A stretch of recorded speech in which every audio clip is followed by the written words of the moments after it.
Understanding these content layouts and spacing will allow you to build anything from scratch. But blocks and templates will save you lots of time by making the design work easier. So let's see how to do that.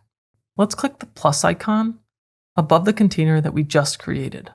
And instead of the plus here, this time let's click on the starter templates icon. Here, we don't want to import a full page just yet, but instead we want to import part of one called a block. Let's click this, and I could search for what I wanted, or if I scroll down, I might want to grab this one. After clicking it, I'll import the block. And you can see that here. Let's add another, but this time we can add a page. You can see the template that we're using here, but let's look at Hope. Click this and Home. We can look at what we have here and then import this template, and I can close this. And obviously it doesn't make sense to import a whole page here. So as I go through and review, I can delete the containers that I don't need.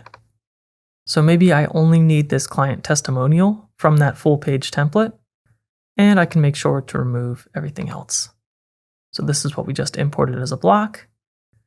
And this we imported as a page, though we didn't keep much of the page at all.